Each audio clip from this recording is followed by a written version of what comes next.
Hey everybody, it's Shawn with eBike safety tips and reviews. Welcome to episode 1.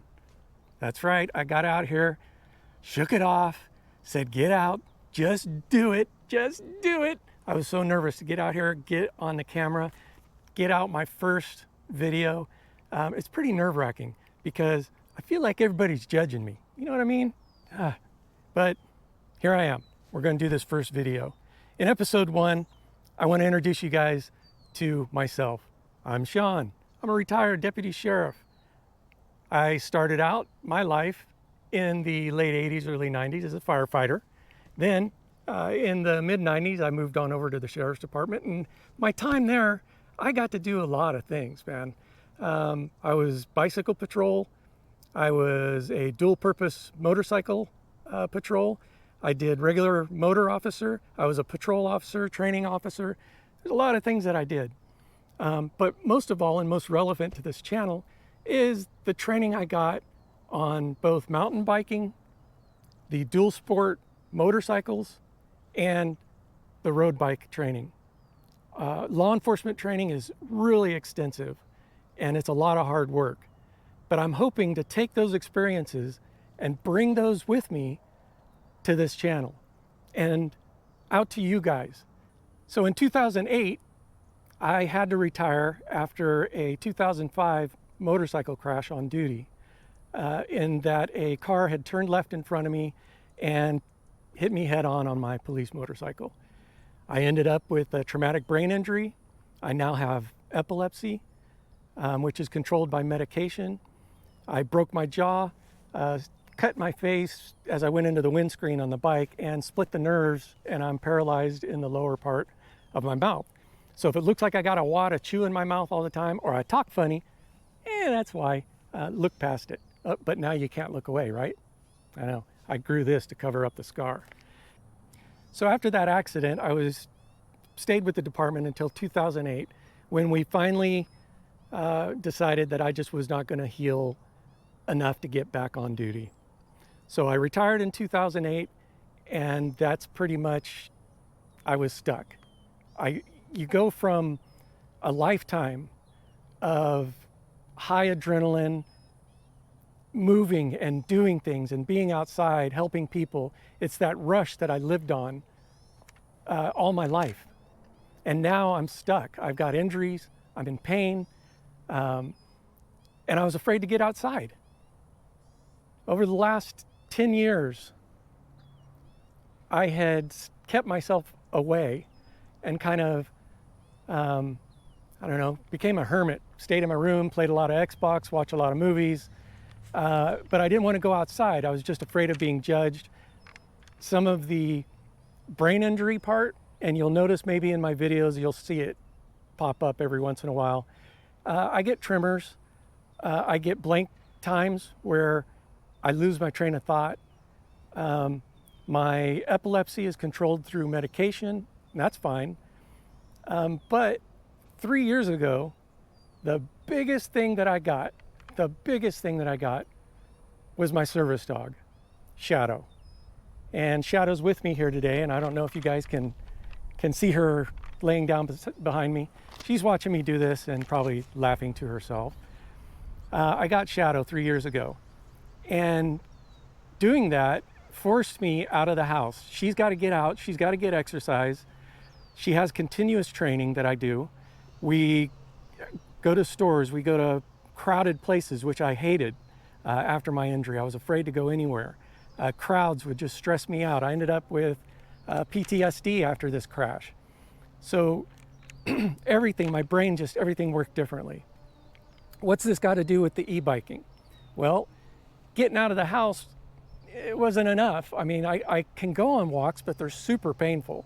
I broke my femur in that crash, and I broke my pelvis 2 years ago in 2019. Walking has become a pretty difficult task. I definitely can't run. Walking's kind of painful. Bicycling is better. At least I'm getting out there and I'm moving the limbs. But a regular bike, in some conditions, especially on hills, I'm just not able to do it like I used to. And it's painful and it's not fun. So it keeps me from getting out and getting exercise. So I looked into e-bikes. I found out about e-bikes through the RV community. I've got an RV. We go places. Sometimes I can tow the car, but most of the times we don't. But I would like to have something with the RV that if I need to jump down and go to the store or do something really quick, I can jump on the e-bike and scoot on down the store, get what I need, and come right back. So with that experience, I started seeing more and more e-bikes. Then I got on our friendly YouTube here. By the way, now would be a great time to like the video, subscribe if you like me, press the bell for notifications, and that'll let you know when my next video comes out. So what brought me here? Well, in reviewing all the videos that are out there and watching the local folks around my neighborhood, I live right across the street from a bike trail and a beautiful green belt, and I'm starting to see a lot of e-bikes. And I see a lot of moms and dads and grandmas and grandpas and everybody enjoying themselves on the e-bikes. But one of the things that I'm starting to see consistently is just bad form on the bikes. People tipping over, people falling, people maybe not following the laws and rules on their e-bikes. And it's concerning. I don't want people to get hurt. I don't want people to fall. So hopefully with my experiences and my background, I can bring some tips to you guys to keep you from doing these silly falls and tip overs that I'm seeing so often now.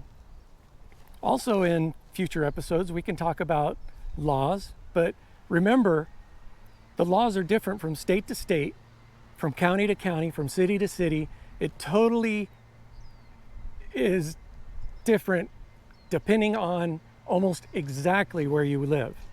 In my case, I live in California, which is probably one of the most regulated states when it comes to DMV laws. But I live in California. They have very specific e-bike laws, but I also live in a city.